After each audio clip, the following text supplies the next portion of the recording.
Good morning, welcome to 99 TV. నేను ప్రియాంక. ముందుగా bulletin లో హెడ్లైన్స్.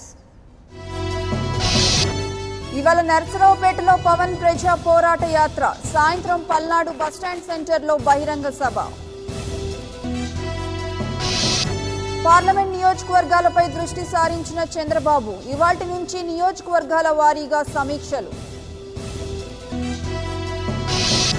పార్టీ ఫిరాయింపులపై కాంగ్రెస్ నేతల ఫైర్, ఇవాళ పినపాక, ఆసిఫాబాద్ నియోజకవర్గాల్లో నిరసనలు. తనను బెదిరించారంటూ లోకేశ్వర్ రెడ్డి ఫిర్యాదు, ఏపీ పోలీసులపై 2 సెక్షన్ల కింద కేసు నమోదు. ఇవాళ నెల్లూరులో సమరశంకారావం, ఎన్నికల వేళ పార్టీ శ్రేణులను ఉత్తేజపరచనున్న జగన్. రాజస్థాన్లోని బికనేర్ నల్ సెక్టార్లోకి పాక్ డ్రోన్, కూల్చివేసిన భారత వైమానిక దళ రాడార్లు. ఇవాళ టీమిండియా ఆసీస్ మధ్య రెండో వన్డే, తొలి వన్డే గెలిచిన జోష్లో బరిలోకి దిగుతున్న భారత్.